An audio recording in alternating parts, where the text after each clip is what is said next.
Happy last day before you are off for 9 days. You do not want to take this home for homework. So follow along with what I do. I'm going to work through at least half of these, and then I want you to pause and do the questions that match the ones that I do. Rewatch it if you need to. And by the end of class, you should have this done. Go ahead and turn it into the box. Then you go home for spring break. Don't worry about school for a week and a half, and I will see you back here next Monday.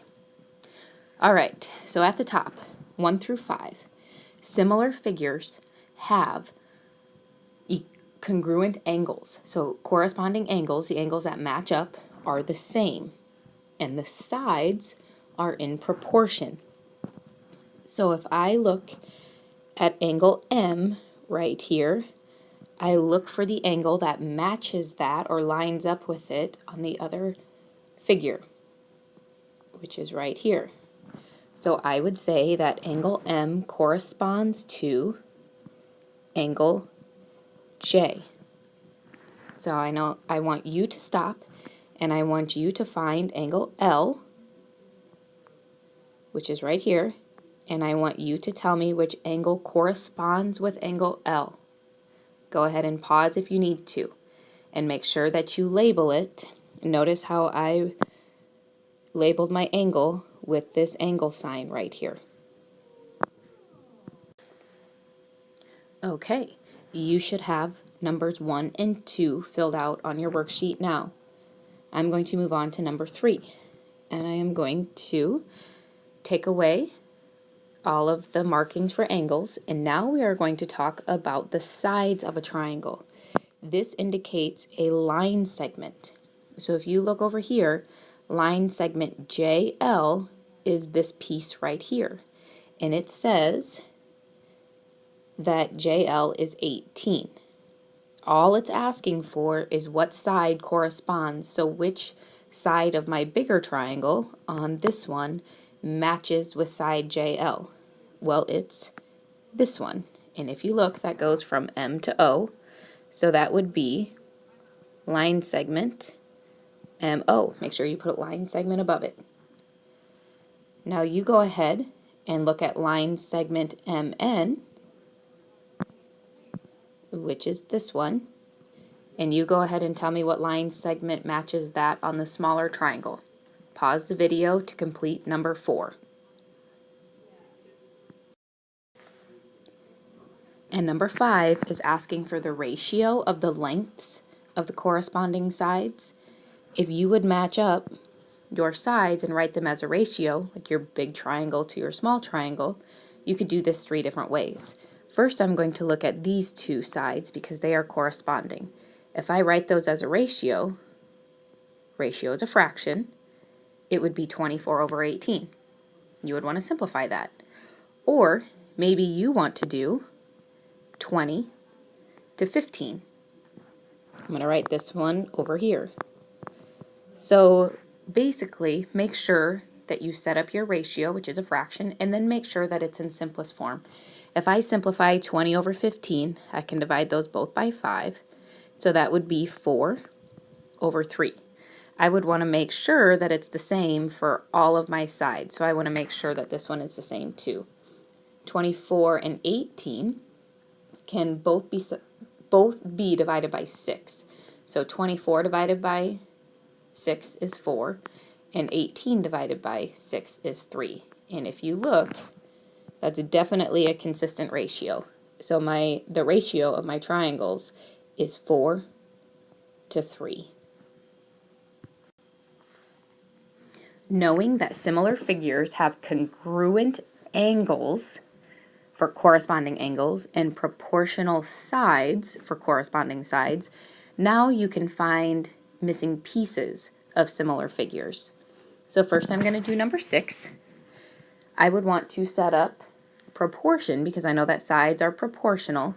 So my proportion that I would want to set up perhaps is maybe 5 is to 4. And here's X. This is what I'm looking for, and it goes with 4, so I want that on the bottom. And the piece that goes with that would be this one, so I would put 5 on the top. Well, 5 over 4, to get from 5 to 5, I multiply by 1. So 4 times 1 would give me a side length of 4. I'm going to go ahead and show you number 8, and then I want you to pause, and I'll tell you which one I want you to work through on your own. If you look at the rectangles on number 8, they are not facing the same way. And you would always want your short side to match up with the other short side. So if you need to turn your paper, or if you would ever need to cut out a shape and turn it so that you can see that they are in fact the same, you can do that. Or just know that 20 is the long side, and that would match up with 14 of your long side over there. So I'm going to go ahead and set up a proportion.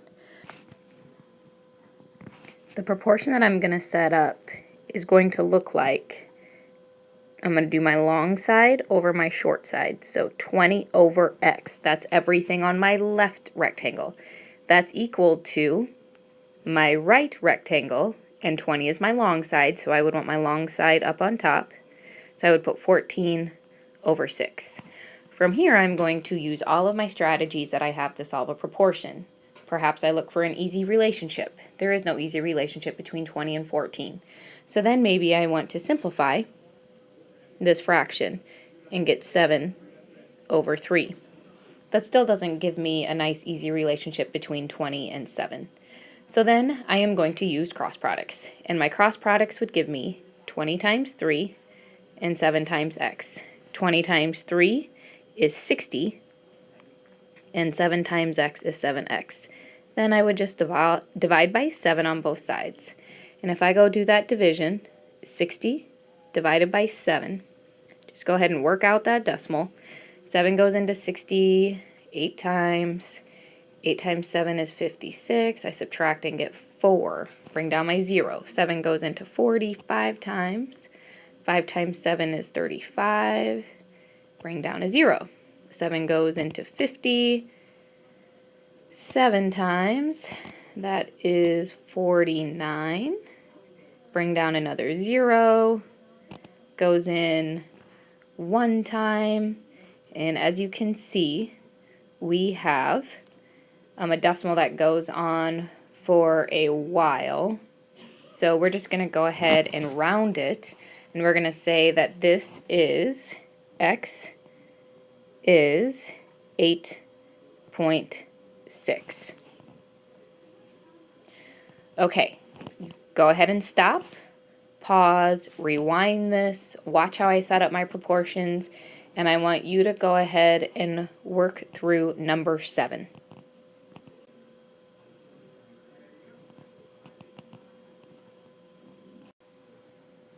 All right, let me show you one more. I'm going to show you number 10.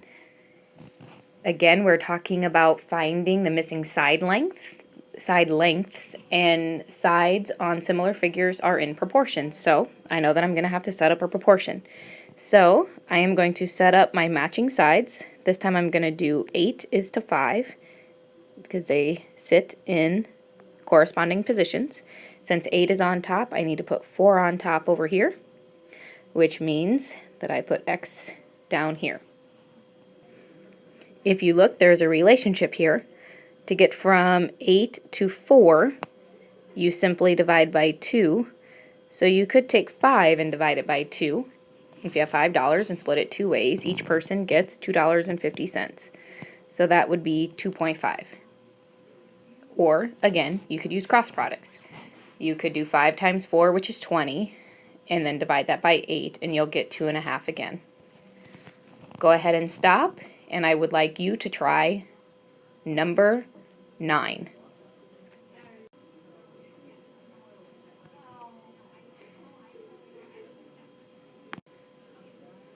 If you are stuck on number 9, let me help you get started. Decide which pieces match. If you look at this, 15 goes with 10. If you look at 20, that goes with the variable y. And if you look at x, you can see that that matches up with 8. Maybe that color coding will help you set up a proportion. To get you started, I have 2 of my blue values, so perhaps maybe I could start one of my proportions with 15 is to 10. Now, I could set up the other one. Maybe I want to solve for y. So I'm looking at these 2 pieces right here. Well, 15 goes with 20, so 20 needs to go on top, and y needs to go on the bottom. Then you would solve this proportion. If you need help getting set up for the green parts, again, you could use 15 over 10, and that matches with x, because x is on the same figure as 15, over 8. Take some time and solve that.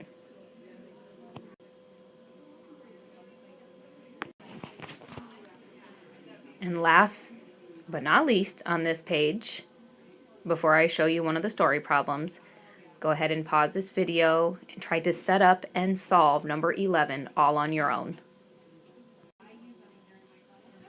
Okay, story problems. I would always draw a picture so that this makes sense. Number 12. On a sunny day, if a 36-inch yardstick casts a 21-inch shadow, how tall is a building whose shadow is 168 feet? Well, if you think of a 36-inch yardstick, in order to cast a shadow, it's going to be pointing up. And you know that that is 36 inches tall.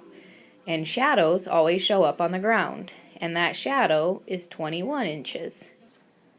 This problem wants to know how tall the building is if it has a shadow of 168 feet. So it wants to know how tall the building is, which you would call x, if the shadow is 168 feet. Remember, the shadow always shows up on the ground. From here, I can set up a proportion and then solve for what I'm looking for. Perhaps the proportion that I want to set up would be 36 over 21. And if I do 36 over 21, then I would want to do x over 168. Maybe you could look for an easy relationship between 21 and 168, and it does exist. It's times 8. But if you don't know that by looking at it, I would suggest simplifying your fraction. 36 over 21, you can divide those both by 3. So if you divide those both by 3, you get 12 on the top and 7 on the bottom.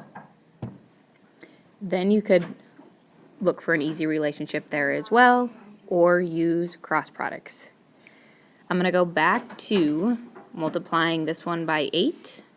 That seems to be the easiest way that you could solve that. So over here on the side where I have more room, I'm going to do 36 times 8. 6 times 8 is 48. 3 times 8 is 24, plus 4 is 288. So the height of my building is 288. Make sure you pay attention to the label, which is feet.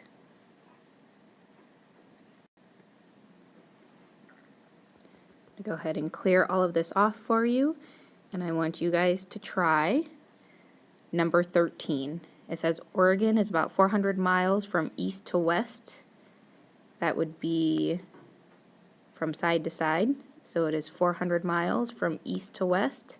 And it is 300 miles from north to south. That is up and down.